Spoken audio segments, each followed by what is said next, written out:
Hello, everyone. This is criminal profiler Pat Brown, and I'm bringing to you a very confounding case. It's from Mexico. It is the death of this little 4-year-old girl, Paulette Gebara Farah, and you're going to see how bizarre this is. And I'm going to probably go back and forth a wee bit, so I do have a little patience because I want to read a little bit from a book that I read, as opposed to just what's out there on in the Netflix documentary, which I'll share with you in a second. And so I want to get to all the peculiarities of the case and what I think, what my analysis is going to be as to, was it an accident or was it a homicide? But first, I do want to welcome everybody who is in the chat room. Thank you for being here. And always love having you here. It makes for a fun show. And if you want to be in the chat room, please click the link below for Patreon. It's $5 a month, one level. And it's a nice community. And you get to come to 2 live shows a week.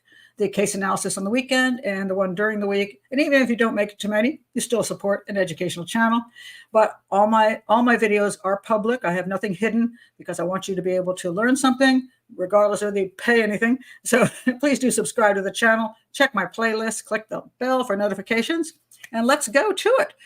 All right. I want to read you just a spec from Wikipedia just so you get an overview of the case, because the issue in this case isn't,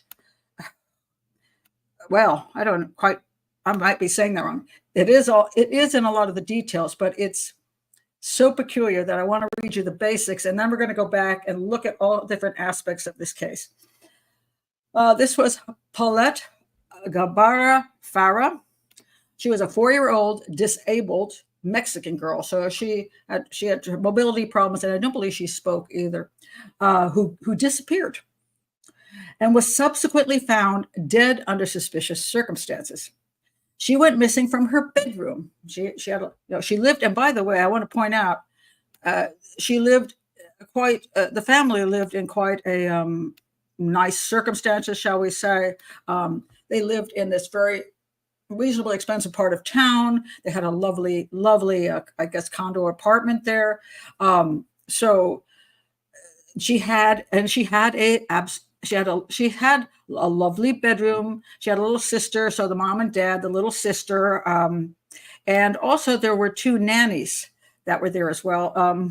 Let me see. I just want to show you a little picture of her bedroom.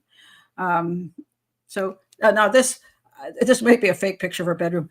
Some of these I got from the internet. Some I got from the Netflix show. And she had this lovely bedroom, and she had 2 nannies. There were 2 nannies to help with the children. Because they had the money to hire the nannies, and also they had a disabled child. So it was great to have that extra help, and they could afford that extra help. So they had that. So, and the parents, these are the parents here. So, and this is the guy who ended up taking care of the case. And there's a lot of issues people have with him. And this became a very political thing. But let me read you the basics, more of this. She went missing from her bedroom on March 22nd, 2010. And let me step back just to say, she was missing in the morning. So what had happened was her mother was away on a trip with her friend, and they'll make a big deal of this later because supposedly she was having an affair while she was on that trip.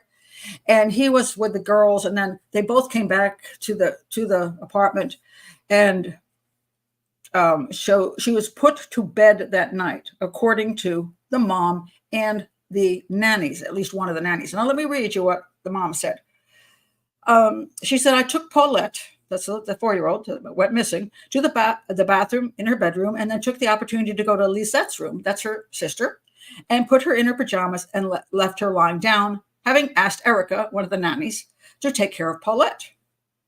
After I tucked Lisette into her bed, I went to Paulette's room, and seeing that Erica was putting her pajamas on the bed, I went in, hugged her, and told her that I missed her very much because she'd been away for a little bit, and told her that and gave her a kiss. And I put her in bed and blessed her, and so I left the room.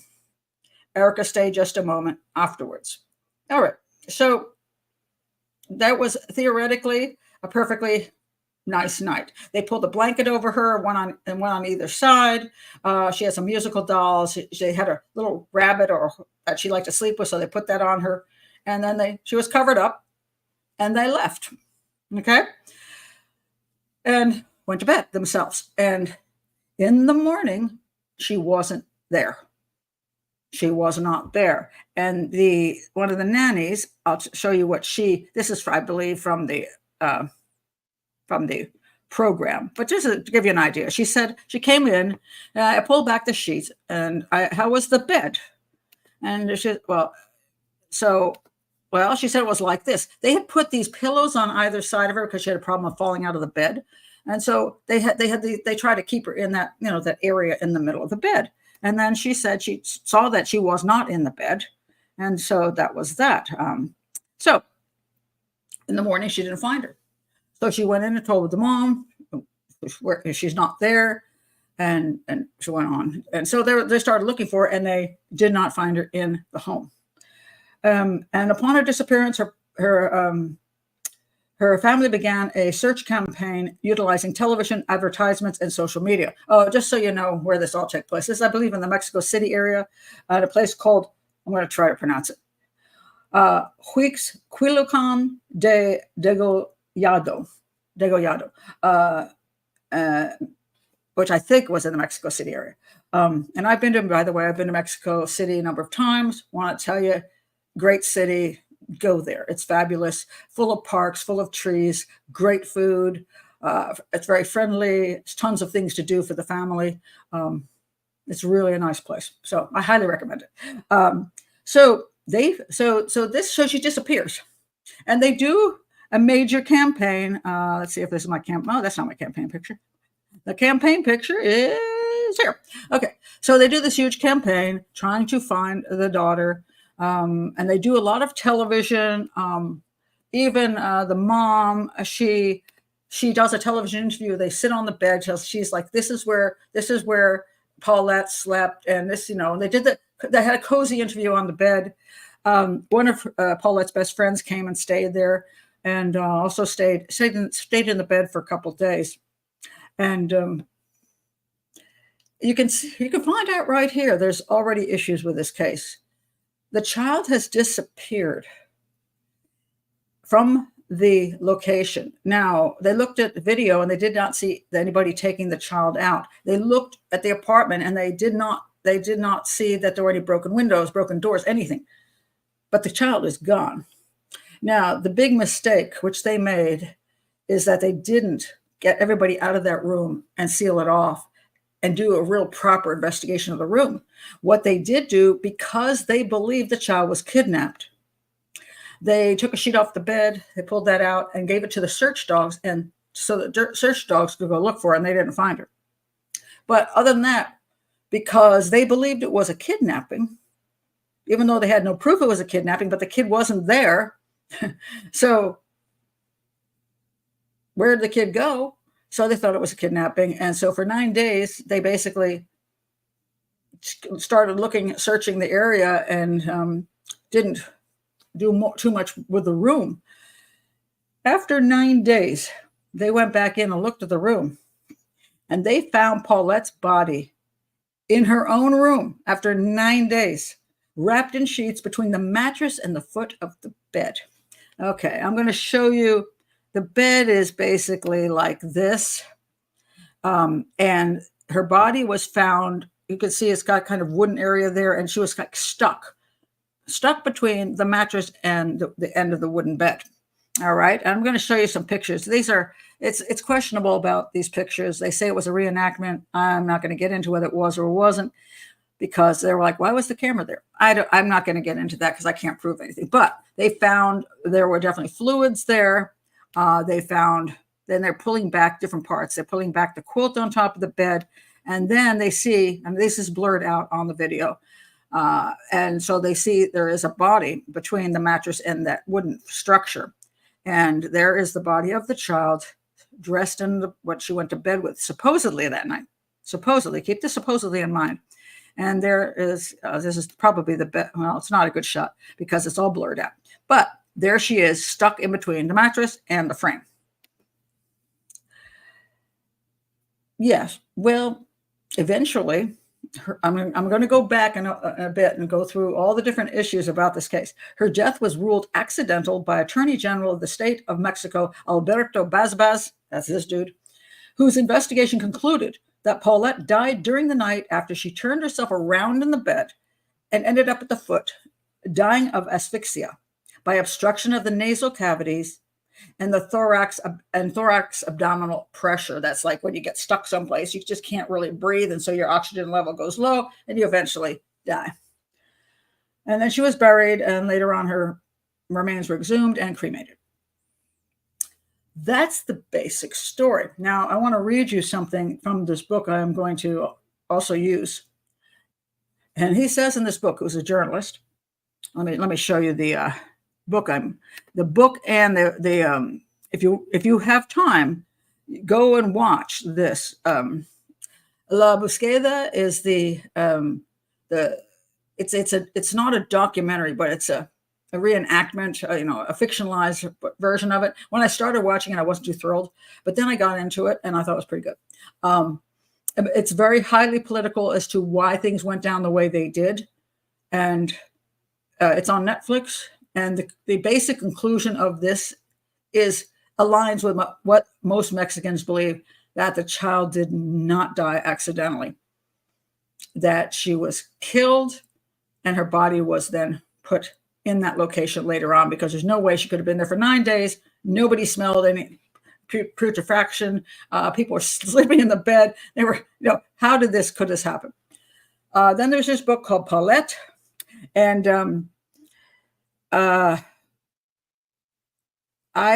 it's all in Spanish, so I use Google Translate so I could actually read the pages, because my Spanish is muy poquito, and and I wasn't going to try to guess my way through 50% of the material.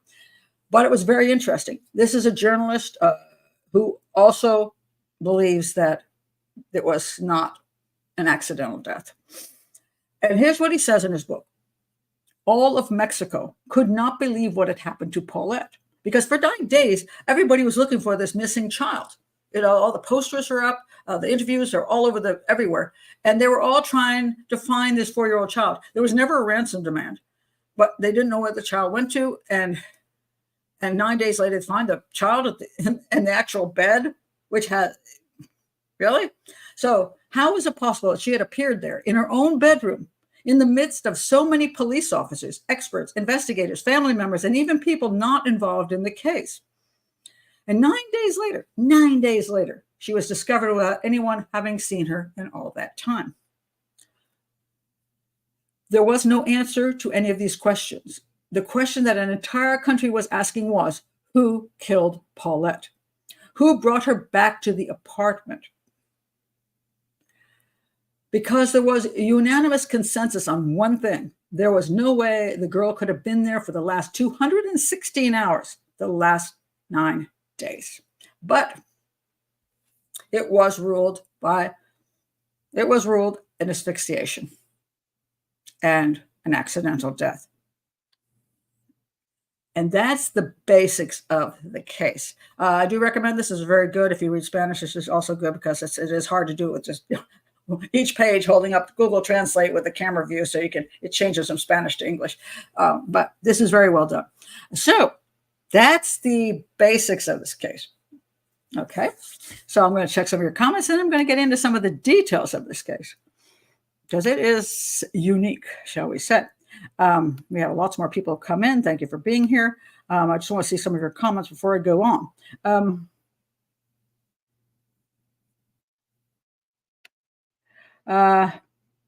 Okay, this is an interesting point. The case reminds me a lot of JonBenet Ramsey and the Madeleine McCann case. It could have been an accident handled terribly, but it doesn't seem like it.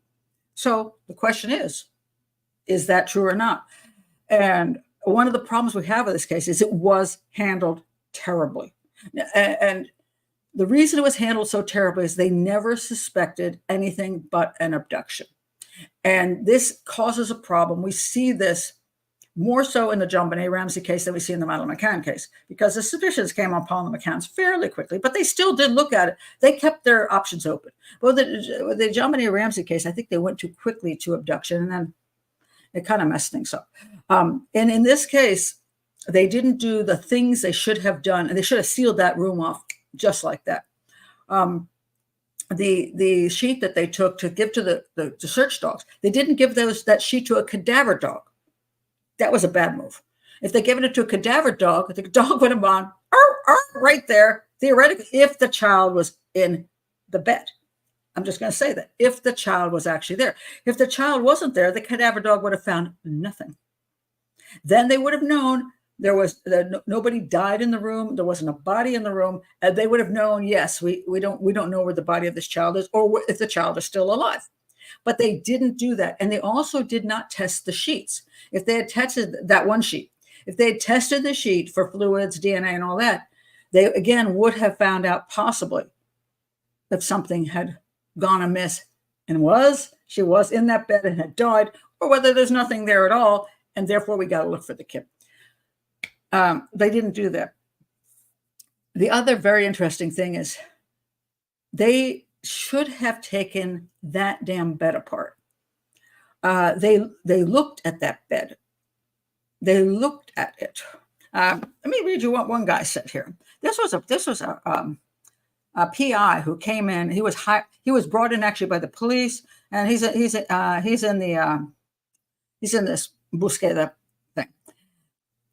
He began searching the bedroom, the bathroom, the corners, and this. He said, I crouched under the bed, looked at the foot of Paulette's bed, and found nothing. There was no way the child could have been there. There was no smell, even though, as the official version says, the body had always been there. Let's assume she had been dead for 3 or 4 days, from Monday to Thursday. So there should have been a smell, but there wasn't even a faint smell. The child was not there. All right, Mr. Investigator, who they brought in, I forgot his name. What the police didn't do, and what he didn't do, take the freaking bed apart. Take the pillows off, take the quilt off, take the sheets off, take the damn mattress off. And when you've done all of that and you've broken the whole bed down to absolutely nothing, you will know if there is a child stuck between the mattress and the end of the bed, or there is no child stuck between the mattress and the end of the bed. They didn't do that. Each person that came into that room did a questionable job of actually looking at that location. So the problem is they prevented themselves from having absolute proof one way or the other. The same thing with the sheet, which was problematic. The carers or the nannies both said they went in and they looked under the covers, and they didn't remake the bed. At least that's not the indication I got. So again, what we have are, if they didn't believe the child really slept in the bed and the bed was still in good condition, if you're just gonna, people are gonna take the shortcut. They might go, well, she's not in there, and just smooth it out. They might claim they did more because I really changed. I tucked everything in. Did they really? Or they're just claiming that because they don't want to look like, they're being paid to do these things, and then they didn't think it was necessary. They may not have done it, but they may have exaggerated that they did it. So that is a problem. The friend who stayed there in the bed for a couple of days, best friend of the mother. And we're going to get into the personalities of the mother and the husband because they're pretty freaky. And they are suspects. But the friend who stayed there, who lets the police let anybody go in and out of that damn room? And a friend goes and sleeps in the bed. It's painful. Now, again, could the child have been there, or wasn't the child there? She didn't smell anything. But did she look at the end of the bed, or did she just get into the bed and lay down? Should she have a lot of wine and, you just roll in and go, oh, and you get up and you walk away? Don't know, because this was so badly handled. And one of the problems with badly handled cases is that sometimes you can't tell whether it was badly handled and it means, and that this happened, or it's badly handled and that happened. Sometimes it's hard to tell which one because it was handled so badly. I have my views, and I'm going to get to my analysis on what I actually think happened, but I want to point all that out. So they didn't secure the room. They thought it was an abduction, so they never bothered to secure the room or to rip it apart, which you should be doing, because, hey, if the kid's not there, find out that the kid's not there. Move the crap out of everything. Look in every closet, every shelf, any nook and cranny, because you never know. Little kids can go into funny little places. So you don't want to just go, I guess she was kidnapped. So very badly handled. And 9 days later, they go in there and they finally do more things. And like, oh, look, a body at the end of the bed. So then the question came, it's been 9 days. Was the body there for 9 days and nobody smelled it? Nobody saw it. Nobody's making the bed saw it. Or was the body never there? It was put there later. And that's what I would say 95% of Mexico believes. Certainly this guy believes it. Certainly they believe it. So, but then the question comes down to why, I'm not going to say whether the body was there or not there yet, but the point being, if the body was there, how could it have been there? And if the body wasn't there, how did they get it there? And what the hell was the motive? What happened to the child? What was the whole point of everything? Okay, so we're going to get into a lot of that with some of the things I want to read out of the book. That bed was okay. No, that's from the television show. Don't believe everything a television show has. And I honestly don't know how perfectly the bed was made. But even so, if the body was actually at the end of the bed, underneath everything, you could still smooth everything out, and the rest of the bed would be fine. So, okay. This is a great point. 2 nannies, and they didn't change the sheets when the friend slept there. Okay, this is a very good point. So, you would think that maybe if a friend was going to stay, that fresh sheets would be in order. Like I'm a freaking slob. Okay, I will sleep at. I will, honest to God, I'm not a highly picky human being. I mean, somebody says, oh, you can sleep in that bed. I don't ask if the sheets have been changed. I'm like, all right. I've slept in hotels and motels, which I'm pretty sure if you put that light on the bed and all the blankets and stuff, you would see everything light up for God knows what, semen and everything else. I've stayed in some disgusting places. And I'm a kind of a easygoing person. But most people, yes, if they're going to sleep in somebody else's bed, they would probably like the sheets changed, yet they weren't. Now, why weren't they? So let's look at this, because this is one of these questions. If you were going to investigate this case, analyze this case, you have to start understanding the people involved. And this is one of the problems we often have, is that we say this is the way things should be, but that's only because we ourselves would prefer that, or we think that nobody would do such a thing. But sometimes a lot of people do those kind of things. So in this particular case, the friend was a very, very good friend of the mom, a childhood friend, and they had gone away on that trip together. So they're kind of bosom buddies, although later on this woman went for a money-making book and kind of pissed off the mom. But anyway, so that kind of ruined their relationship. But when the child went missing, she came to console her friend, to be there for her. And I don't hear of any guest bedroom, so I guess it was the available bed. And perhaps it looked perfectly fine, and the friend's like, don't bother. It's clean. It's obviously clean. I don't care. Just maybe they're sad, they're depressed, they're drinking alcohol, tequila, wine, or whatever. And you're like, yeah, I just want to lie down, man. I don't really give a crap. So it's possible she didn't give a crap, and so she just stayed there and said, hey, just don't worry about it, because there's too much else to worry about. But for whatever reasons, yes, it's true that clearly the bed was not remade from scratch, maybe smoothed out. Doesn't really prove anything terribly much. But what is interesting is that the mom and the dad allowed this woman, this friend, to sleep in the bed of their missing daughter. Why would they do that if they knew the daughter was at the end of the bed? Right? That's kind of creepy. All right. So Wait a minute, I gotta laugh. Sarah says bed framed. There's a good point in that. Oh, okay. Dog's discussion says friend was a movie star. Well, she wasn't quite the movie star, but she was trying to be one. So she slept in many places on the casting couch. Oh my God. You are so awful.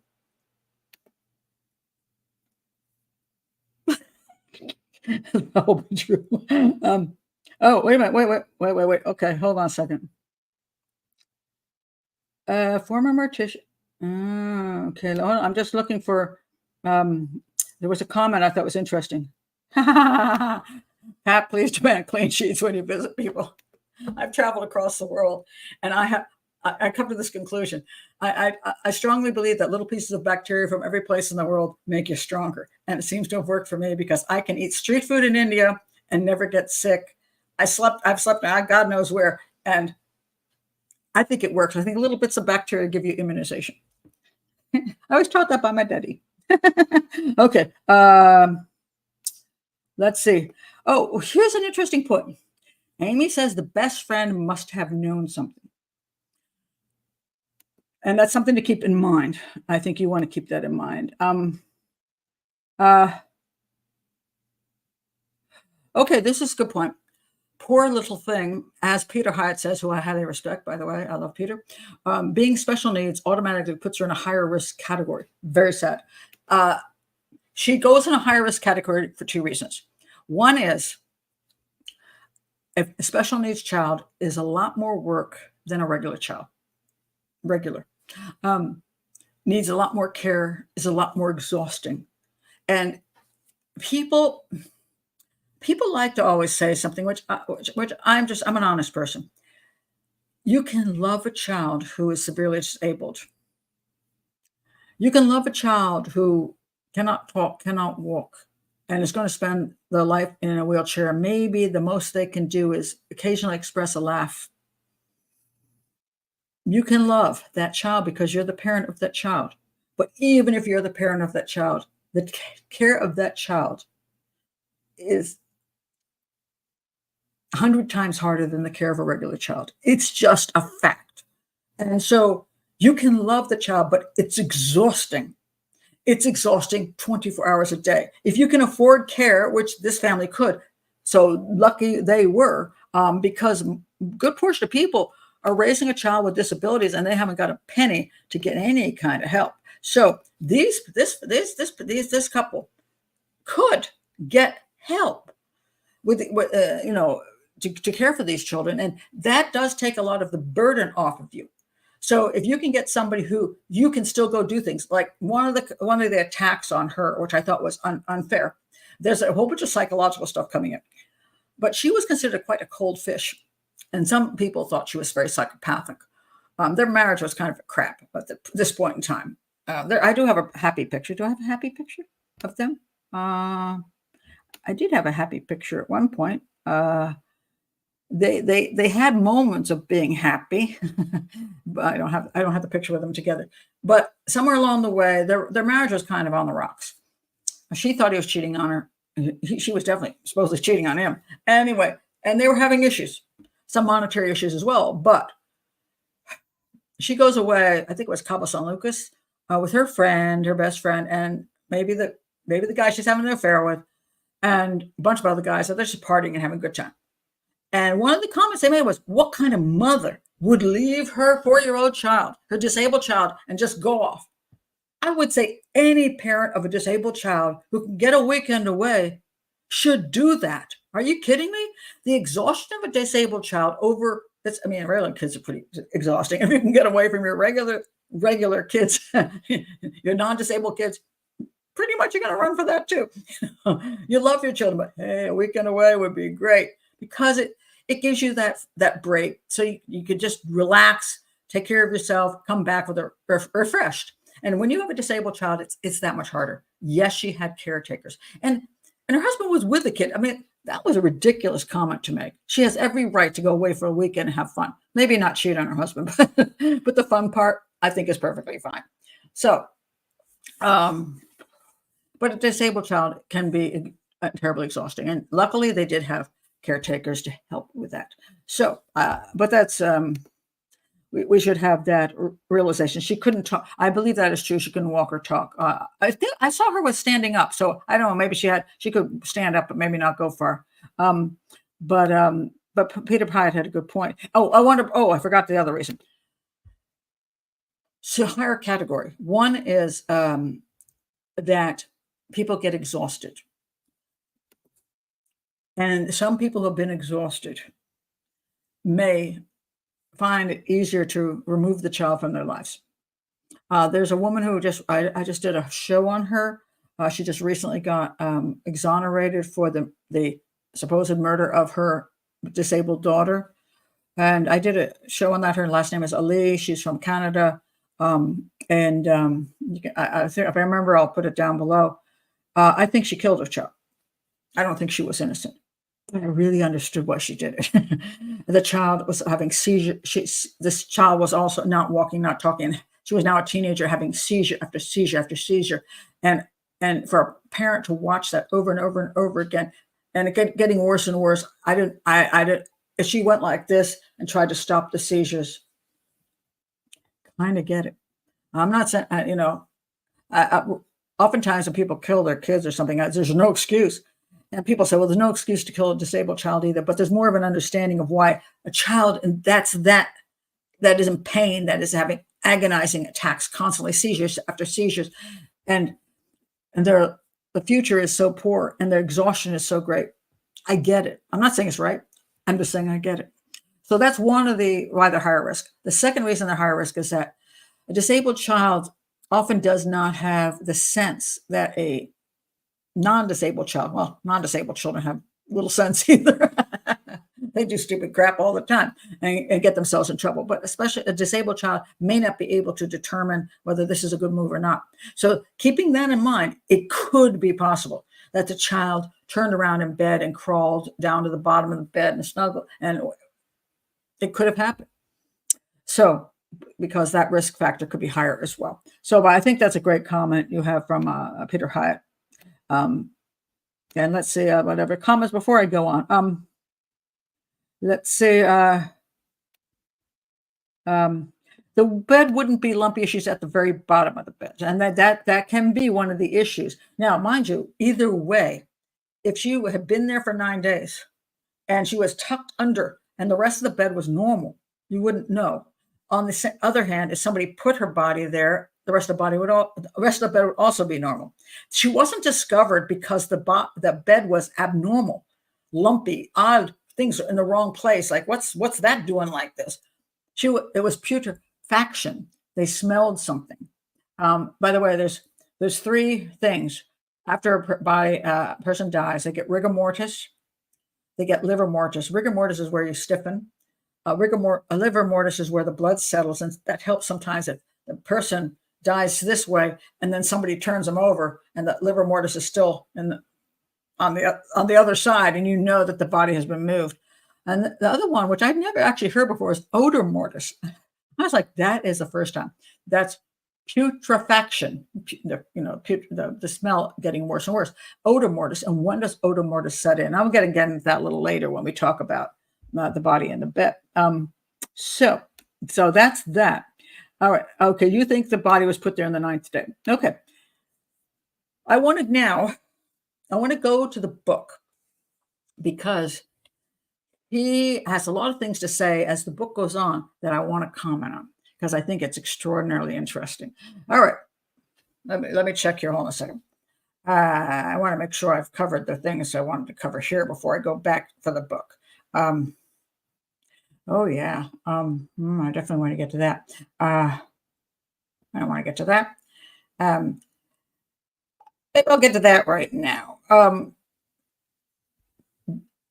They brought in, I'm going to have to, let me go back to more the beginning of the book because I'm going to answer a lot of these questions as we go through because what happened was after they found the body, and even before they found the body, these two, their behaviors were a little off, shall we say.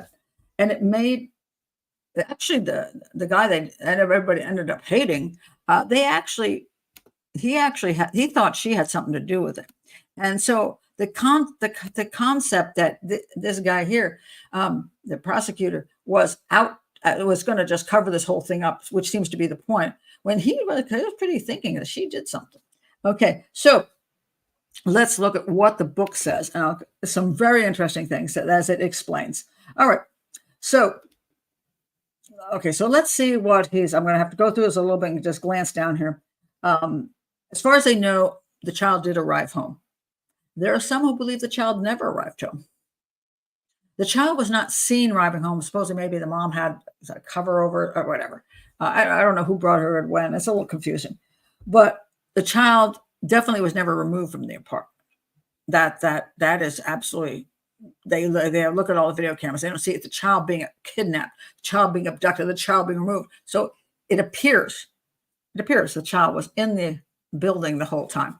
Although there are some who think she never returned to the building. But her body was found in the building. So clearly she had to return to the building at some point, right? All right. So this is Basbas, by the way. That's his last name. And his name is Alberto Basbas. And from the start of the investigation, the case got off to a bad start. Well, that's 100% true. It was horribly handled. And so he got a lot of flack for that, clearly. All right. They checked the apartment. They checked the cars. One of the cars that the couple had her hair in it, Paulette's hair in it, but no blood. So this is important.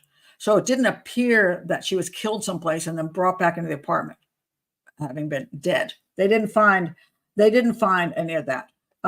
They comment on the sheet not being handled well. That is true. All right, let's go forward. Let's see. I copied a lot of pages here. All right.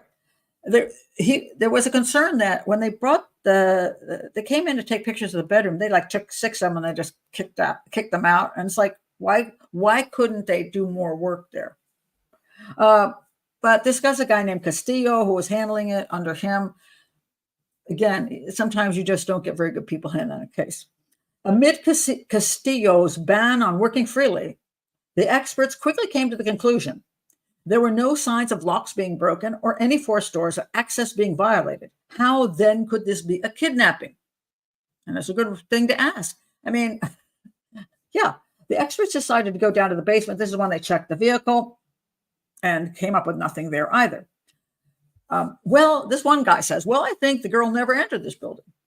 Well, when? She entered the building at some point because she was found at the bottom of the bed. So if she didn't enter the building early on before they reported the kidnapping, where was she? Outside of the building. And if she was outside of the building, was she being held someplace, not being killed, and only being killed later and then brought into the apartment and put where she was put, if she was put there?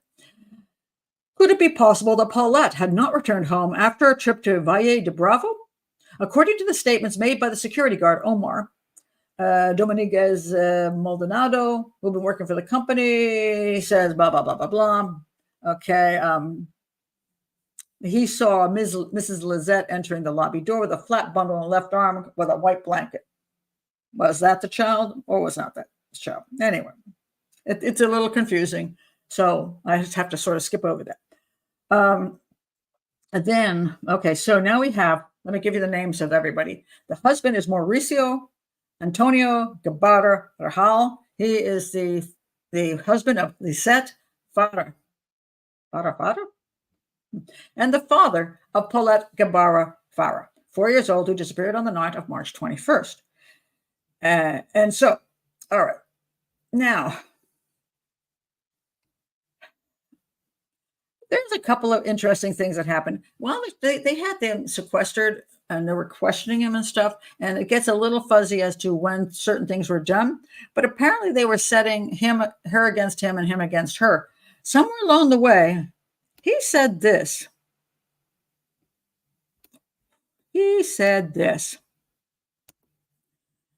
I will only tell you if you help me.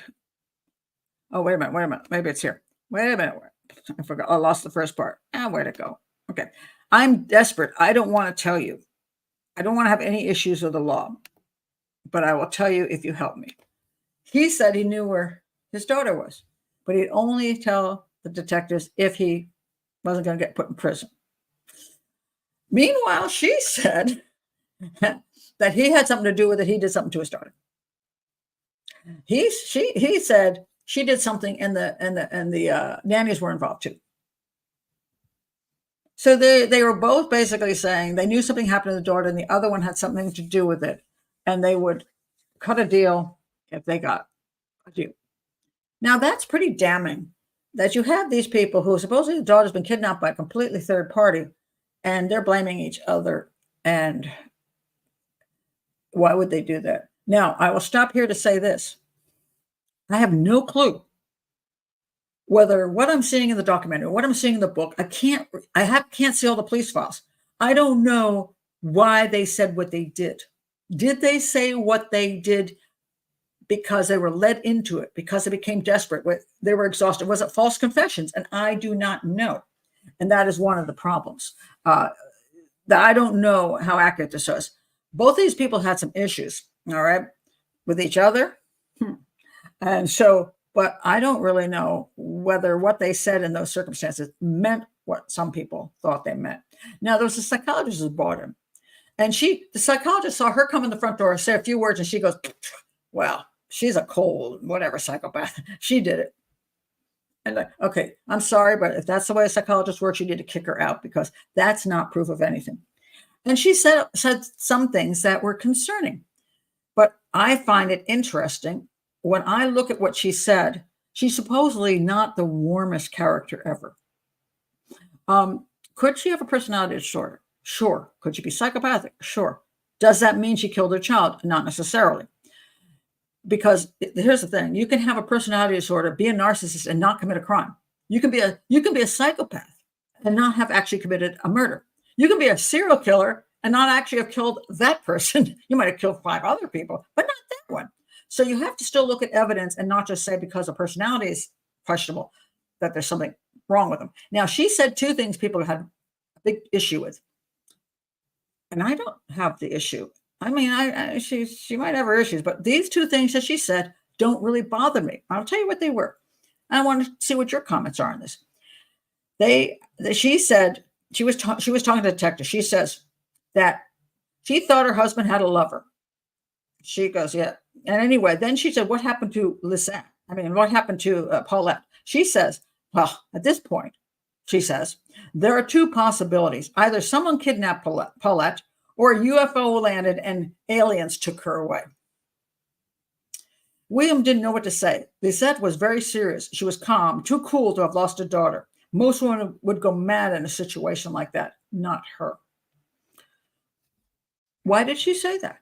Well, at that point, she believed one of 2 things were possible, because if she didn't commit the crime, it had to be an abduction, or he did something to her, or it was aliens.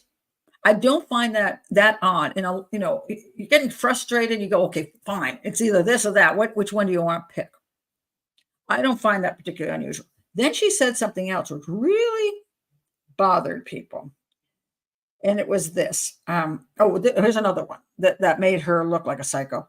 The lack of interest was shown, supposedly, that when one of the nannies came in the morning and said to her, hey, Lisette, I can't find Paulette. I looked in her bed and she's not there. And Lisette basically rolled over and said, well, go look someplace else for her, and didn't show much interest. Well, she'd been partying all weekend. I'm pretty sure she was exhausted. And she probably thought the kid didn't leave the apartment, for God's sake. She can't open the front door and walk away. So go look around the damn apartment. And she went back to sleep. I don't consider that proof that she had no interest or caring for a child. Because I think I might have said some similar things about my own kids sometimes. I know I'm sleeping. Because she felt the place was a safe place and the kid had to be somewhere. So she told the servant to go find him. I don't consider that particularly proof of anything. Then she said this. Where is it? This was a. Oh, here we go. This is the big one that made them suspicious of her. She said, inside, because she was considered cold and not feeling. Inside, I am in pieces. I am destroyed. It is useless for me to lie there on the couch, like Magdalena crying and crying. I know that this will not bring my daughter back, and that, whatever happens, life goes on. Besides, if we were to lose Paulette, I would still have another daughter. That sounds kind of cold. Okay. Oh, if we lose her, we got another kid. We at least got one daughter. So one is, so we don't have two, but we still have one. It doesn't come off well. However, I will say this. At this point, I would think if she wasn't involved, and we're going to just put this out there because I'm trying to put out the different things before we look at what could have happened. If she wasn't involved, it's been many days and no ransom, kid's not there anyplace. She probably figures the child is dead. She says hey, we got another daughter. Now, I first of all, I'm reading this in English and not in Spanish. I don't know how much different it is. I don't know what came before it. And this is always important. I don't know her level of exhaustion. Is she really saying that regardless, we have another daughter we need to take care of? We still have a daughter, and we have to put our efforts into that. If we lose a daughter, there's nothing I can do, but I have a daughter that I have to still be here for. Now, maybe I'm trying to make her sound nicer, but I honestly don't know whether that proves anything. And again, she may be narcissistic, could even be psychopathic. At this point, you might want to look at her more strongly, but it doesn't necessarily prove she did something. Meanwhile, he says this weird thing, well, I know where she is. That's kind of creepy too. So you got two people who are questionable as to what kind of personalities they are. And there's also this claim, and it's one of the theories, is that they're in financial trouble and they were going to stage this kidnapping. And I don't quite understand the theory behind that, because if they're going to stage a kidnapping, wouldn't you want to have who's going to pay the ransom? If you have to pay the ransom yourself, it doesn't get you out of the hole. Doesn't make sense unless you're going to get the ransom from other people and then take the money. That's possible. But there's no ransom note ever came in 9 days. So it really does not make sense. The only thing that truly makes sense to me is that she was killed maybe accidentally in the apartment, that if you're going to say these people are involved, that something happened to her when they came home. And whatever, they accidentally killed her in some way, shape, or form. No drugs are found in her system, so that wouldn't be something. They would have had to kill her by basically the way she died, which would be smothering her, some kind of suffocation type of thing, because she had no wounds on her body. She was not beaten. Although when they first did this, they supposedly found her body. They said, "Oh my God, she's been beaten." And that's because she had decomp, and she looked not so pretty. And she wasn't. That wasn't proof of being beaten. There were no actual assault marks on her body. So if anybody killed her, it would have been by suffocation. And so I don't see this as this some kind of elaborate fake scheme to fake a kidnapping. It makes no sense. So I would have to go with they came home, something went wrong in the house, and she was killed during the night or whatever. And then her body was secreted someplace, hidden, and it couldn't have been outside the building because they didn't leave the building, secreted someplace in the building, and later moved to the foot of the bed if they were involved. So that's where I come up with on that. Let me check your comments, and I'll go a little bit more on what the guy said in the book. Good question, Amy. Could it be the nanny couldn't cope with her? It is possible. I mean, generally speaking, you're being paid, and people who get paid to cope with kids don't usually want to kill them, and they can't earn any money anymore. And so a lot of times when you're in a country where people have employment is tough, and there's people who are slightly poorer, más pobre, a little bit poor, they need work. And I've always felt that if I ever need to be staying in another country and have people take care of me and not abuse me, my whole point would be, I'm going to pay you better than anybody else. So if you kill me, your paycheck stops. What's the point? So I find that, is it possible? Yes, it could be there was a frustration and the person just put the pillow over her head and said, I'm done with it. I can't stand it anymore.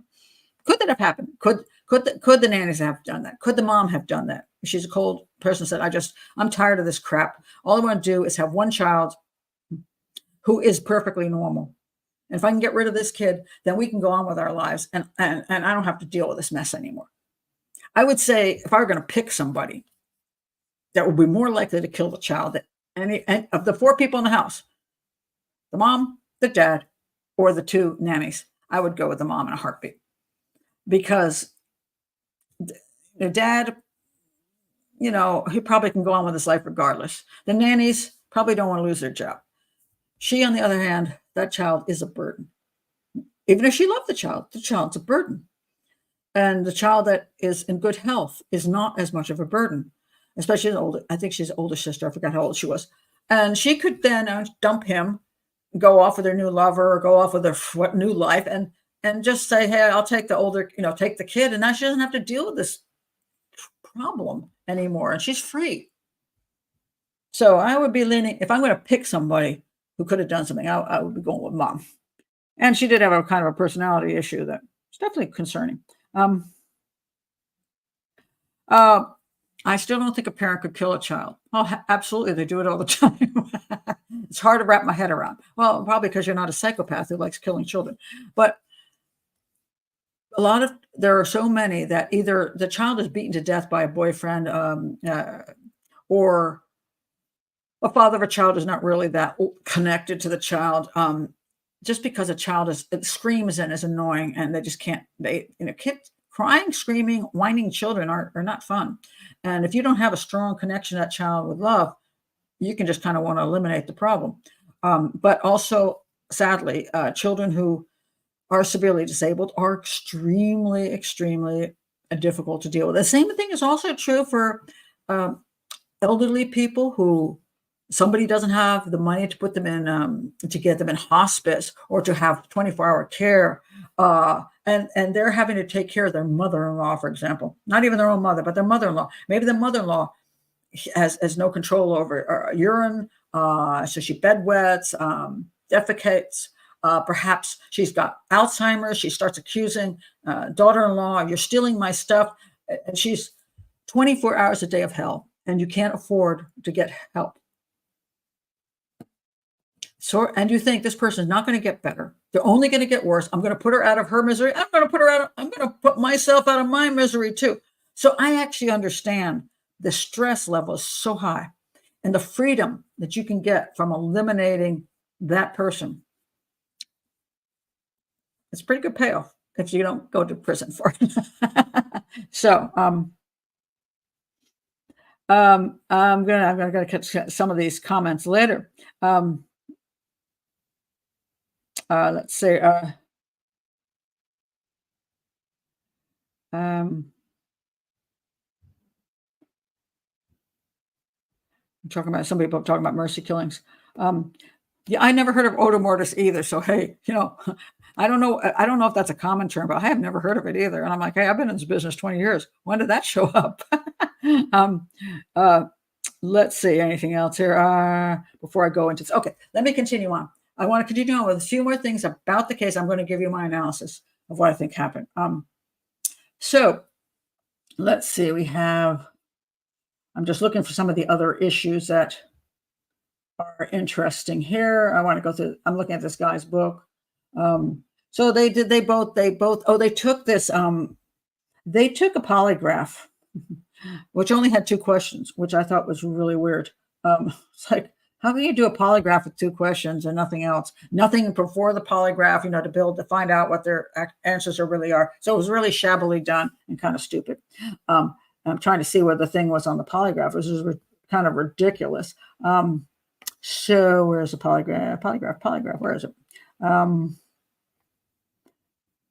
I'd like to read that to you because it just seems so silly. Where is the polygraph? Polygraph.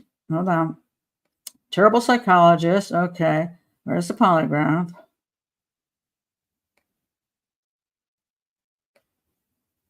I've lost it. They asked them literally to, oh, here we go. It's called a 2-question polygraph test. All right. Now, they asked Lisette 2 questions. Do you know Paulette's whereabouts? Did Paulette sleep at this address on the day she disappeared? And then they asked the father, Mauricio, who could have taken your daughter? Do you know where your daughter Paulette is? That was it. And they concluded that there were inconsistencies in the interviews and this test. And that's kind of where it stayed. But they came up with nothing. All right. So,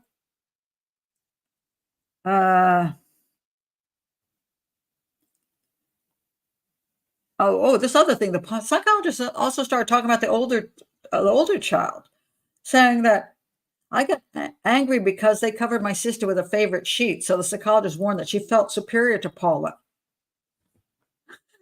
Just little kid. I mean, they're trying to say she's got issues too. I mean, it's like, well, she has this little sister has all kinds of disabilities, and she's a kid too. So they said the kid,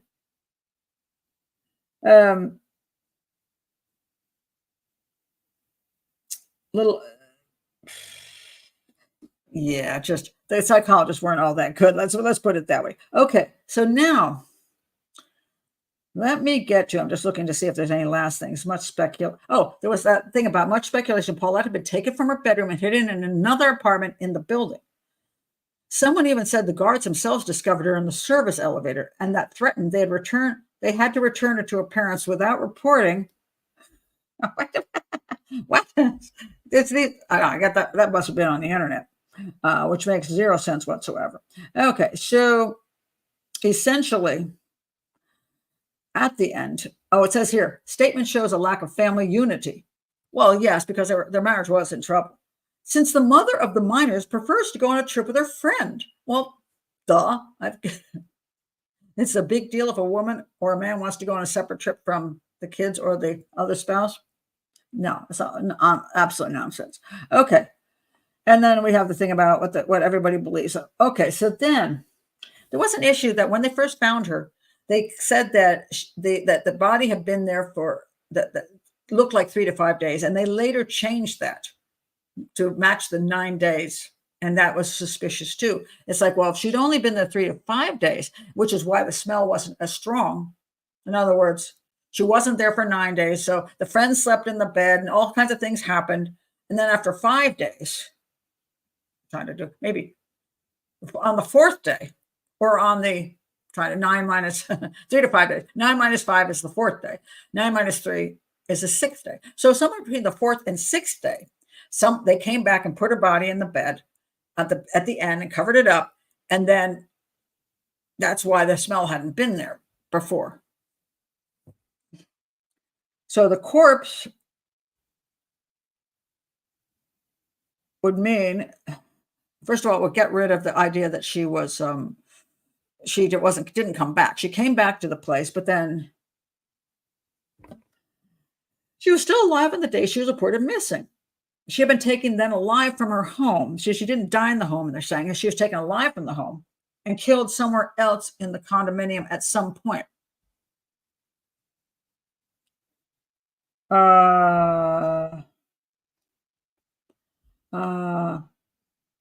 Yeah. Okay. So, oh Lord, there was food in her stomach that was supposedly there 5 hours before she died. So there was some evidence of that. So she was fed before she died, which if she died in the night, that would have been dinner time, and then she would have died. If it wasn't, then she would have had to be taken alive from the apartment, kept someplace in the condo, and fed, and then killed elsewhere, and then brought back. Okay. So what do I think? Yeah. Here is my problem.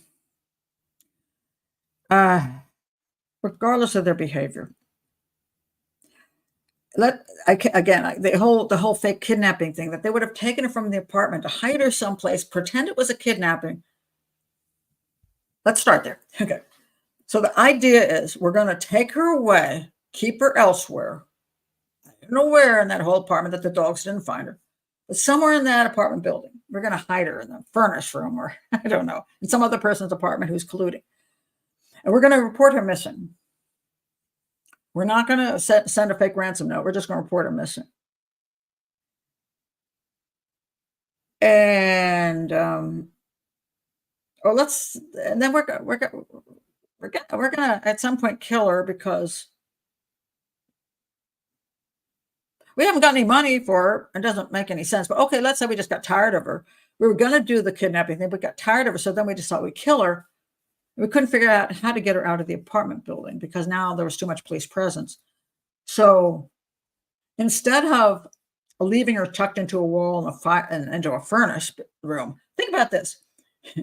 If you wanted to pretend that somebody else kidnapped your kid and that child was still in the building, wouldn't you put that child in a location where it looks like somebody else might have gotten her, maybe sexually assaulted her, stuffed her in someplace like in a rafter, or in an event someplace, or behind some pipes, wherever?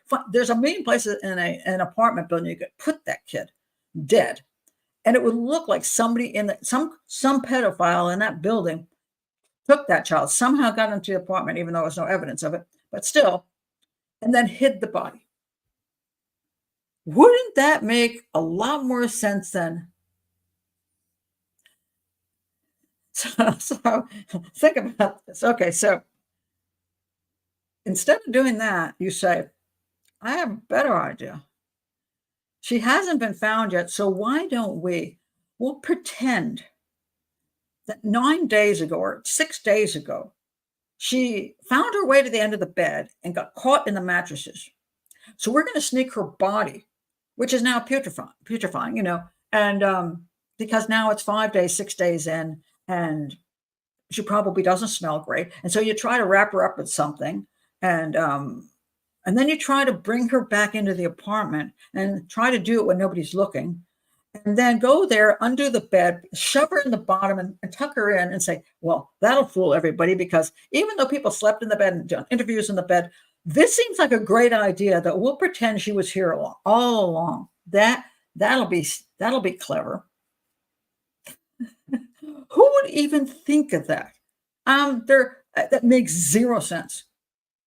If you want to pretend she died, I mean, you're going to try to pretend she died by accident by doing that. What parent would even think of that many days later, that would work? I mean, this is where people don't understand the criminal mind. That is not something somebody's going to come up with. For two reasons. One is just even coming up with the idea, because it's such a freak accident. How would they even think of it? And two, the fact that people have been in and out and messed with the bed, it just makes it look like it's ridiculous. And it would be questioned. So you would do the more normal thing, which would be to hide her body someplace in the building and pretend somebody else did something to her. She was indeed kidnapped, but they couldn't get out of the building with her, so they just hid her body. And maybe it was a sexual assault. Just take her clothes off, make her naked, stuff her someplace. And you could say maybe somebody had a key to our apartment, took her out, because it's an apartment building, so maybe a handyman or something had the key, went in and just took her from the bed in the night and ran off with her and sexually assaulted her, whatever, and hid her someplace in the building, and maybe even had her alive in his own location in the apartment building. Maybe I don't know. Sometimes handymen have rooms that they stay in, or maybe he had a closet, a closet with all kinds of the cleaning equipment in and stuff. Maybe he stuffed her in the cleaning closet. Maybe he tied her up for 3 or 4 days. And fed her even, maybe, and then just to enjoy her. And then when he realized all the police presence around, didn't know what to do, he smothered her. And then he thought, he just hid her someplace.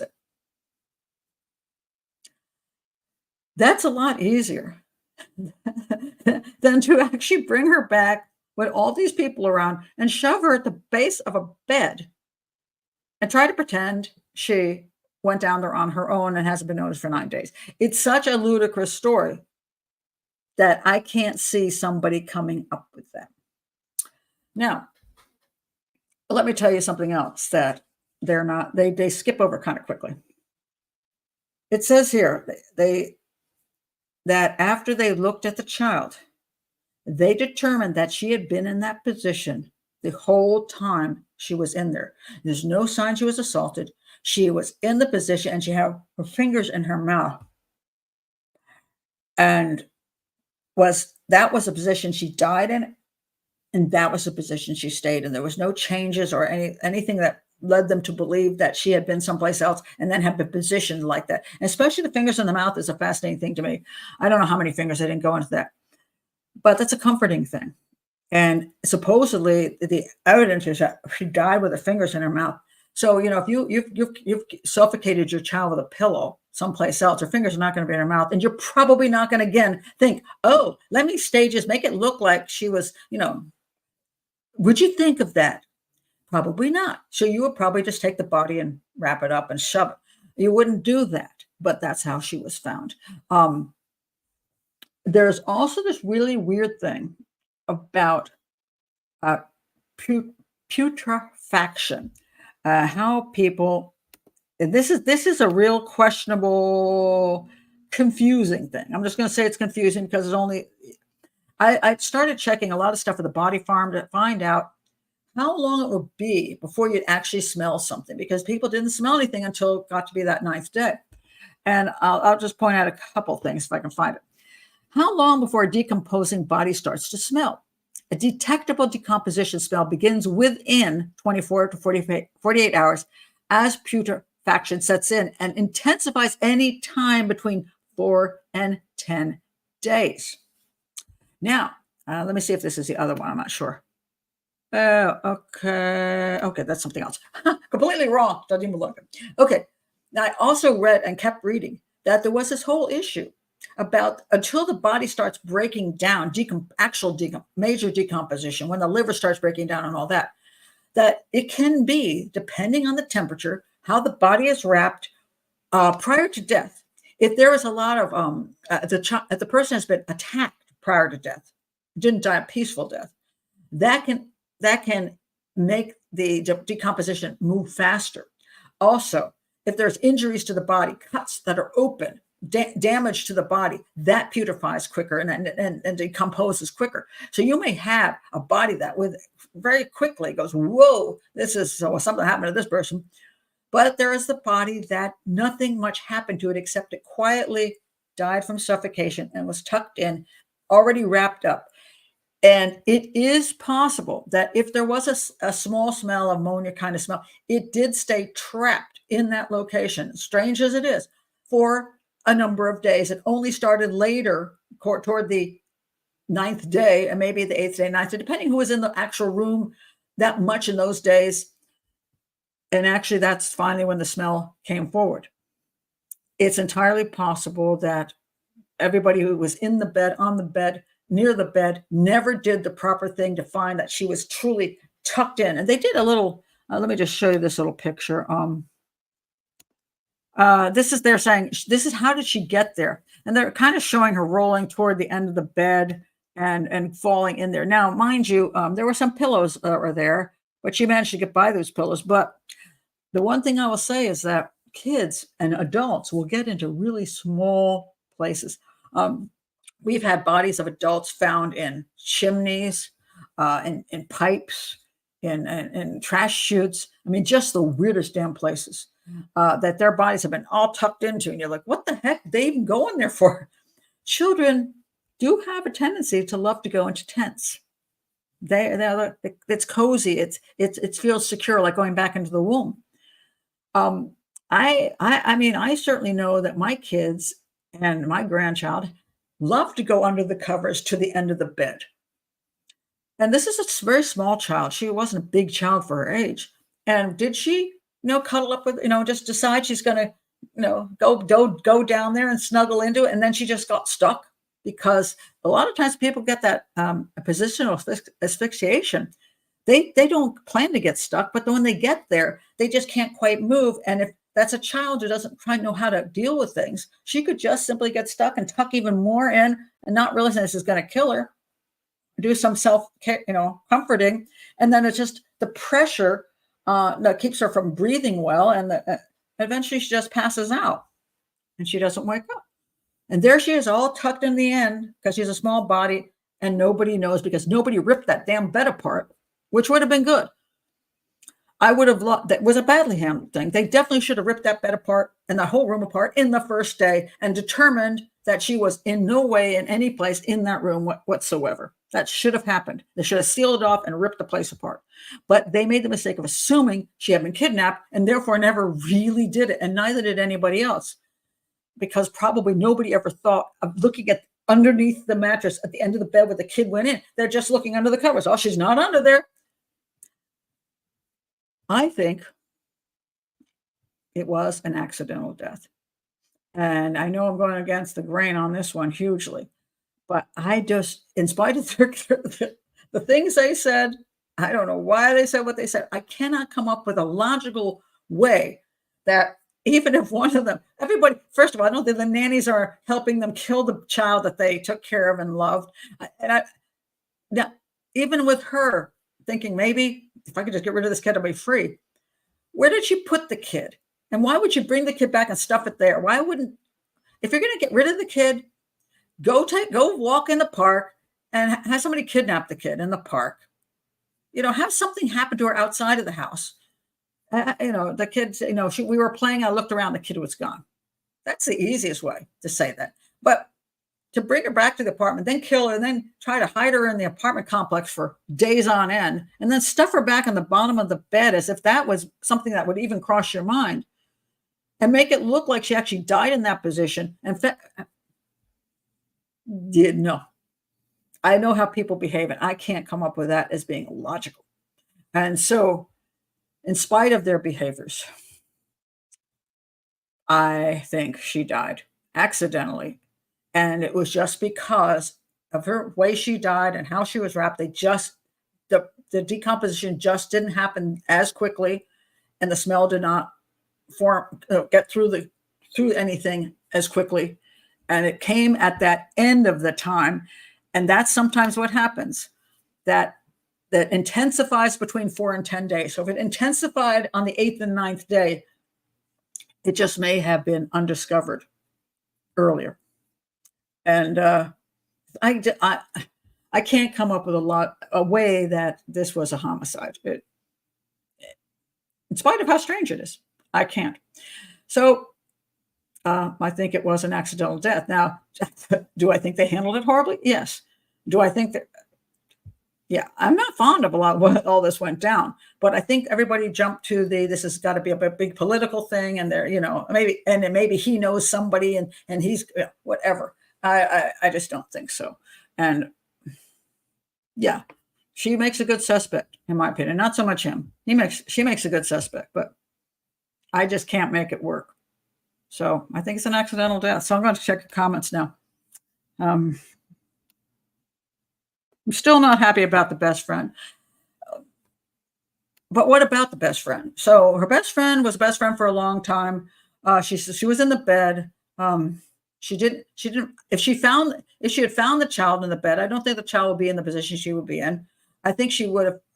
What is she going to do? Go tell her that, oh my God, by the way, the kid's in the bottom of the bed. Well, if that were true and the child had died naturally, well, they should just tell the police, oh my God, 3 days in, we found the kid at the bottom of the bed. I mean, it makes more sense. Why would you just pretend you didn't find the kid? Or would you think she blackmailed her and said, look, I know you killed your kid. I know. Well, first of all, the child was already in the bed when the friend was there. Then it probably wasn't a homicide. It again was an accidental death. So unless the friend was in the bed and actually explored down at the bottom of the bed and saw there was absolutely no child, and later on when the child appeared, she said, oh my God, I can blackmail her because I only know she killed her. And I don't.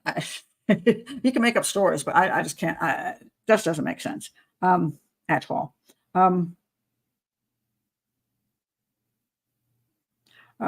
That's interesting.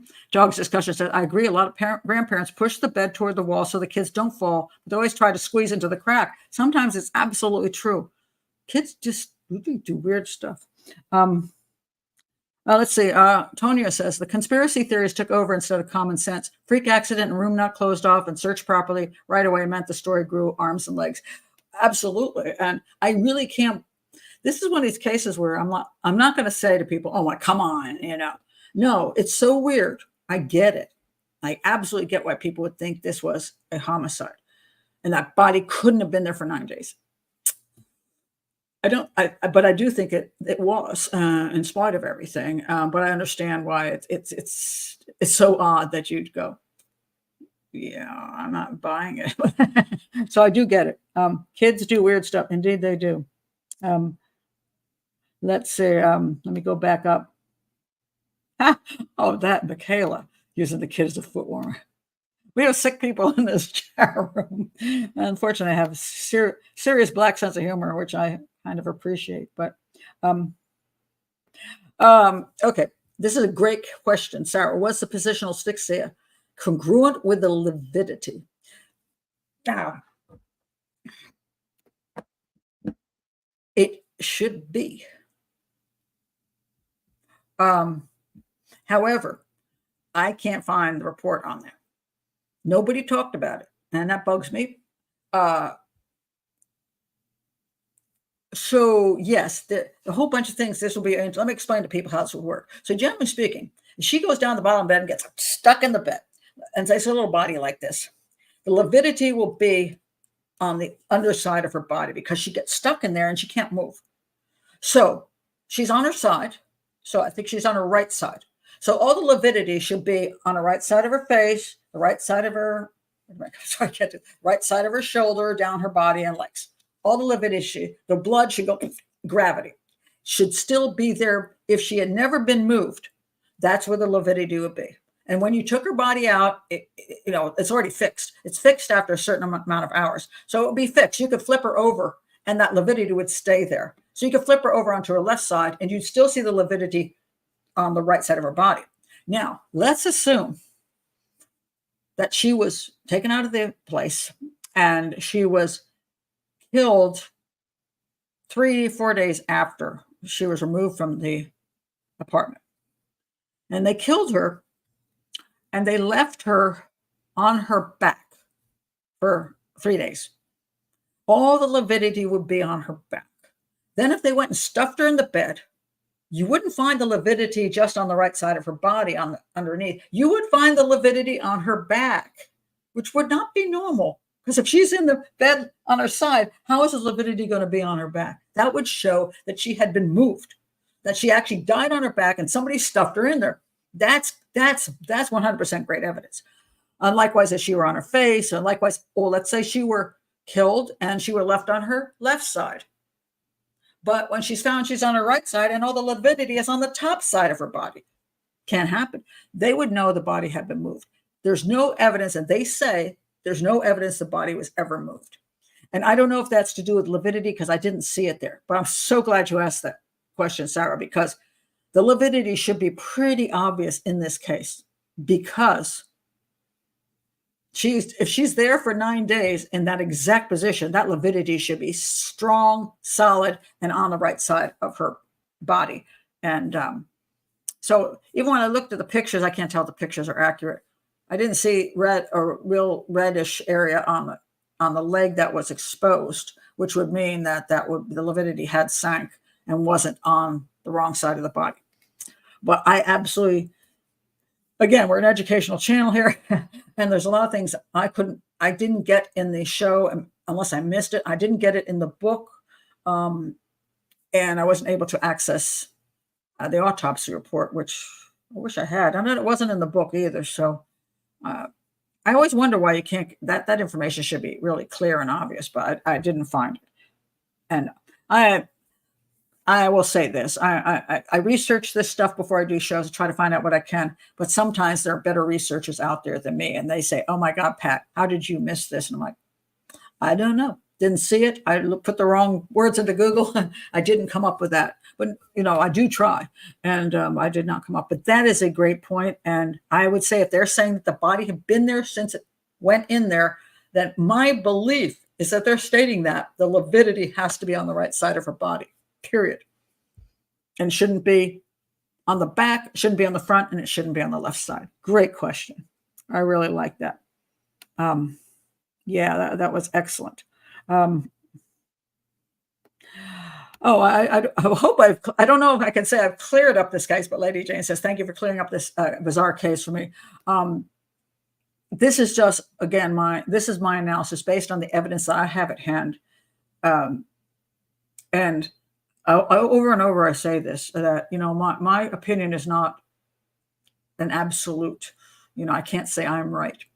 All I can say is that I've examined the evidence, and as a profiler, this is what I come up with this evidence. And we're an educational channel. If there were different evidence to come forth that would change my mind, I would change my mind. If somebody else can prove other evidence proves something else, well, then they can do that and they can have that opinion. But from what I can see, I can't come up with this as a homicide. So but it is fascinating. Yes, I do think she was there the whole time. It's just the whole issue about the odor mortis and the putrefaction is so variable. And I love the body farm. If you don't know what the body farm is, I think they're in Tennessee. And they do a lot of work where they bury corpses in different situations. Bury corpses wrapped in a blanket, bury corpses in plastic. And they try to evaluate what they learn, how it decomposes, and all kinds of different issues. And then sometimes there's issues about, cadaver dogs or search dogs, what they can determine. And this is great, but I can't, it's amazing. I look for all this stuff on the body farm and I just couldn't come up with hardly anything. It was just, I'm like, what? They do so much research. Where is it? And I don't know. And it's very annoying. But I wanted to know what are the different possibilities in this situation. First of all, you have to know the exact bedding material. You have to know how much it was wrapped. You have to know what she was wearing. You have to know more about her body. All I can say is there wasn't damage to her body, which does slow down any kind of, things just moving quickly. Sometimes it's the state of the health of the person, what's internally going on in their body. There's all kinds of things. There's so many factors that I can't possibly, without knowing all those factors, say, well, she should have been, like, you should have walked in that room 2 days later and gone, oh my God, Or maybe there was a reason why her body just did not smell that much until they reached that point in time. But if that body clearly was there, stuck in that one position, with a lividity, with the finger in her mouth, I have to say it's an accidental death. And even if there was no other proof that her body was in any other position and anything else ever happened to her, again, I can't come up with anybody deciding, wow, it'll be a great idea if we go back into that room and stuff her into the end of the bed. Is it possible? Anything in the world is possible. Like, according to her, it could be aliens, but it's extremely improbable. And if I don't have evidence that it's so improbable, if there's not evidence that her body was put there, and that can be proven her body couldn't have been there, which it hasn't been proven that couldn't have been there, especially with the way they found the body. I still go with accidental death. Let's see, what else you have to say here? Oh, this is so true, Sarah. Positional asphyxia kills a lot of children every year. Kids just playing hide and seek. Mattresses are really dangerous for a lot of children, and they get their heads stuck in something. And that's why they keep recalling things, because some kid died in their crib or got stuck in a sofa, or a lot of times supposedly rolled over on in bed with a person who co-sleeps, although I co-slept with my kids and nursed them in bed, and they never had a crib. Ever. And I have all my friends' children are still alive. Nobody got rolled over on, maybe because we weren't dead drunk and on drugs, or maybe, and some of those suffocations are not accidental or not natural, and they are actually homicides. But it's very hard to prove the difference between a child who is smothered and a child who dies naturally when they're very little babies. So that gets really tricky, and that's a whole nother discussion. But children, yes, positional asphyxiation is a real problem. And it's sad, very sad. Tonya says, never fails to amaze me how many unusual and different forms of dying there are. My God, is that true? And it's 1 in a million set of circumstances that culminates in such a weird outcome. I think that's a very, very wise thing to say. And this is one thing about when you're working in the field, you've seen so much. One of my favorite things I would say is like, you could go work with, let's say I want to work with a sheriff's department out in some very small town, and they have this homicide, and the detective comes in with the crime scene photos, and he goes, worst thing I've ever seen in my life. That's horrible. And then I go, it's not so bad, but I've seen it all. I've seen it all. I mean, I've seen things pretty much you do not want to see, most of you people. And so many versions and so many weird things that it happens. And, and that's why sometimes when families say, oh, my loved one, they didn't take their own life. They were murdered. I'm like, nah, they did that to themselves. But the parents can't believe it because to them, it's so unusual. They can't accept it. But to me, it's not as unusual as to them because I've seen it so much. So I don't have as much of an issue with it. Yes, it is. Our Arpad Vass used to run a body farm, and I used to. I was a long time ago when I was studying so much of this. I studied the stuff that about Voss and the body farm. I thought it was fantastic. I thought maybe I should donate my body there and see what they stuffed me into. Yeah, still on the plate. I'm like, should I go with cremation or should I just let them do something to me and we can learn something? So I'll have to check it out. I don't even know if he's still around. Oh, that's terrible. Oh, boss, that's my breakfast. But what you've only seen what you've seen, and then otherwise it can be very shocking. Oh, is that right? Dr. Bill Bass runs all right. Interesting. Okay. Huh. All right.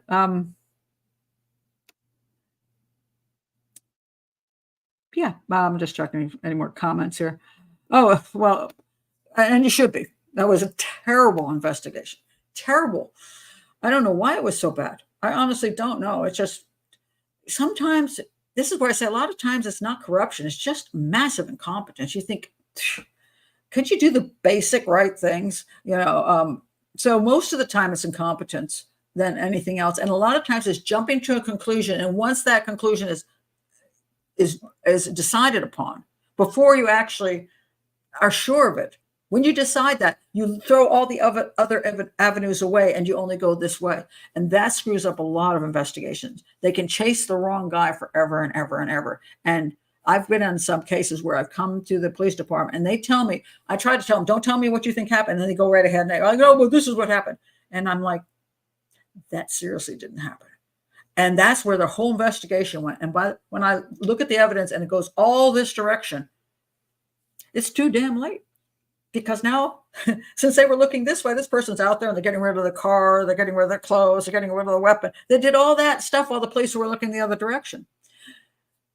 And the evidence just goes missing. So you have to be very careful not to completely go one direction until you really analyze all the evidence. And in this case, regardless of whether she was or wasn't at the foot of the bed, it either would have proved on day one if they just ripped that freaking bed apart, which is so simple, for God's sakes, it wasn't a big deal. Just take the bed apart. It was the one place that she could be. They looked under the bed. Well, that's no good. You look under the covers. That's not good. You're only doing, I think people did piecemeal stuff. And because she was in an unusual place, they just never looked there. They didn't even think of it. And it was just probably looked like a bunch of stuff at the bottom, just whatever the covering was just wrapped around. And maybe it's a little puffy, but you probably never even thought about it. But their job should have been to thoroughly go through that room regardless. And they would have found one of two things. They would have found her body on day one, and they would have said, well, this is clearly an accidental death, and it would have ended this whole damn thing. Or if they didn't find her body at the end of the bed, well, then she wasn't in the bedroom. And then she clearly probably wouldn't have been brought back and stuffed in the bed either. She would have been someplace else. Somebody would have had to do something with her body outside of that apartment. But they didn't do the due diligence, and that was a damn shame, because they couldn't prove either direction because they didn't do what they should have. Really. Were any UFO sightings over Mexico City at the time? Not that I know of, but Let's see. Any comments before I close this up for today?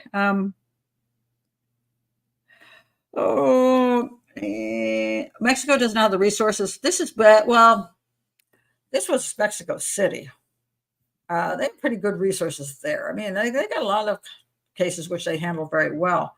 I just don't know what went wrong in this case. One problem was probably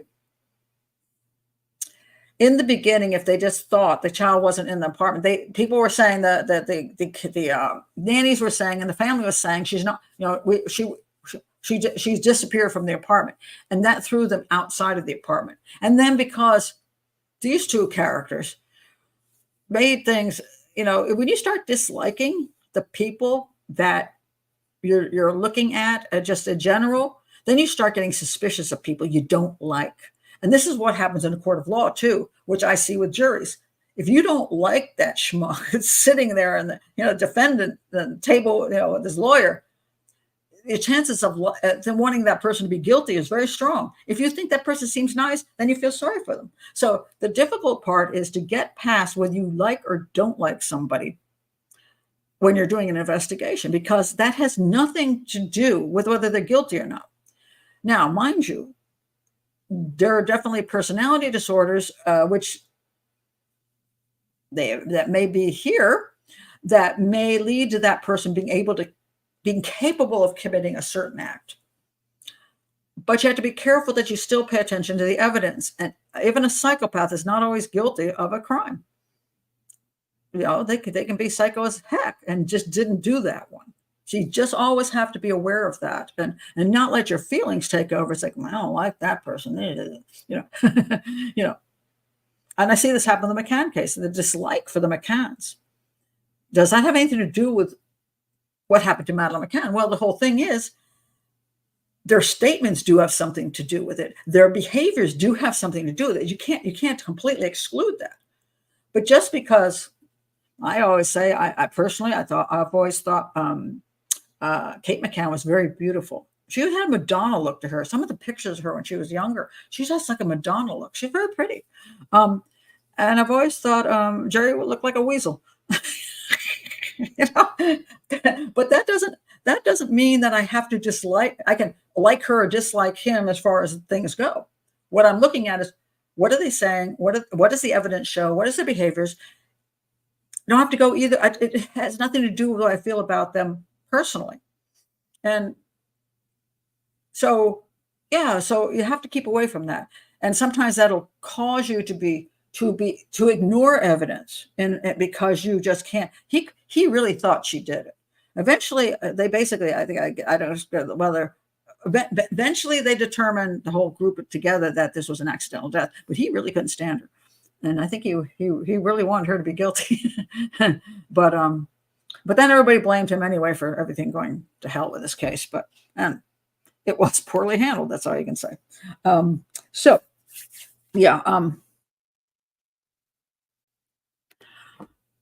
Well, there you go, engineer. Step one, even for a possible abduction, was removing the mattress. Yeah. It was such an easy thing to do. It just wasn't done. And the same thing with that sheet. They could have let the dog smell the damn thing and go look for her, but they could also test the sheet, but I guess that wasn't done. So I don't know. So there is some bad handling, that's for sure. Now, mind you, if the sheet was tucked in, and when they put the sheet out, I don't know what it's very hard to tell exactly what she was wearing and all this stuff. So that gets very confusing. And in the book, the guy calls it the disappearing sheet. I don't know what he quite means by that. So there may have been poor handling of evidence too. I don't know. But regardless of all that, I can't come up with a homicide here. So, yes, in the show, the dad, yes, I told you this, by the way. Dad knew where she was and told the police.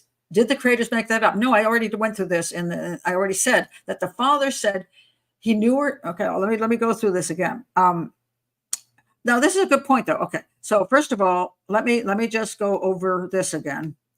Now, this was from the show where he says, oh, wait. I got a double thing here. Hold on. You also want to know whether he saw her after she died of positional asphyxiation, was afraid of how it would look. Now, so hold on a second. Let me take your thing off of here. So let me go back. I will only tell you if you help me. This is supposedly what he said. And he said that he knew where she was, but he says, so I don't have any issues with the law. I'm desperate. I don't want to go to prison. Why did he say that? And then why did he say that she and the nannies killed the child? And why did she say that he knew he did something to her? I mean, why were they doing all of this? And I can't answer that because I wasn't there to hear the entire, because we're getting a snippet. I wasn't there for the entire interrogation. I don't know what their mental state was. I don't know if they're being pushed into something. I don't know if they're pissed at each other. And after she said, oh, I think he did something, he's like, well, screw her. I know what happened to her. And I'll only talk if I don't go to prison. I don't know if they're just making crap up because they're angry. I don't know. But could he? So no, they didn't make that part up, but it was in the movie and in the book, very limited to what came before and under what circumstances. And then it's a Rorschach test. You can make of it what you will. So that to me is not really solid evidence. Could he have seen her and then didn't know what to do about it? Well, first of all, if that were true, he'd have to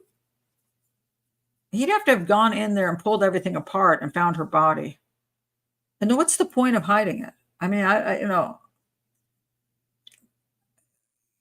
don't see what the point would have been, because he wasn't, generally speaking, he wasn't doing as much caretaking as the nannies. I mean, he could say, well, the nannies obviously didn't do their job. I mean, there'd be really no reason. It was just, you would just call 911 and say, I just found my daughter. She must have crawled down the bottom of the bed. I don't know why the nannies didn't find her. I don't know why I don't know what happened.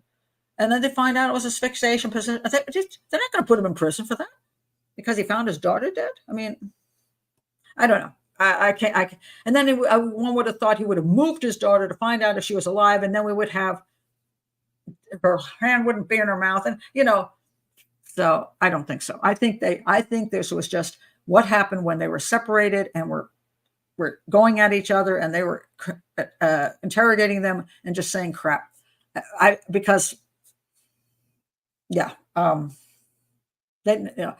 But of course, a lot of the Mexican public believes that he was corrupt, and they just let them off the hook, is basically what is thought, that she was murdered, brought back, stuffed in the bed, and one of these two or both of them killed that child, and they got away with it. That's what people think, and I just don't see it that way. And let's see what other comments you have.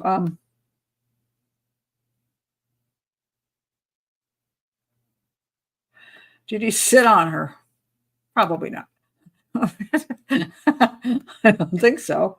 Oh no, it's okay. Who knows? It's a long live, and maybe you went and made dinner in the middle. A lot of people do. They're cleaning and they're listening to me. They answer the phone. They're driving. It's okay. It's cool. Oh, you missed it too? No. I did show those pictures before, but that's reasonable. That's reasonable. That's a good question to ask. There's nothing wrong with that. But I again, just can't make it. Just can't make it work as a homicide. I can't. And I think the evidence points to it being an accidental death. I think that's what most of it supports. And the homicide just, just can't get there. So anyway, that's what I think. So that's it for today. if you're a patron and you're coming to the live show this week, it will be on Thursday at 7 p.m. That's the hangout during the week. And again, if you're new to the channel and want to be a patron and be in the chat room, please do go to the link below and join, or just subscribe to the channel, because that helps too. And check my playlist for all the cases I've done, and also go to the search engine and put in Profiler Pat Brown in any case you're interested in, and see if I've already done it. I've been here for over 3.5 years now, doing a case every week. It's a lot of cases. So there's a lot to learn. Okay, so thank you for being here. I appreciate it. Oh, thank you very much. I think it was just a fascinating case, and I appreciate the recommendation. And again, if you're really interested in me doing a particular case, keep harassing me. It may take a long time, and if I find something interesting about it, sometimes I have to come back to it over and over again till I do it. And then you may get lucky and I'll do it the next week, just because it catches my attention. And I think there's something to actually analyze. And that's the most important thing. Some cases I just got nothing to say. And this one, I wasn't sure, but then I became fascinated with it. So it all turned out well. So anyway, thank you guys for being here. And some of you I will see on Thursday at 7. Till then, bye.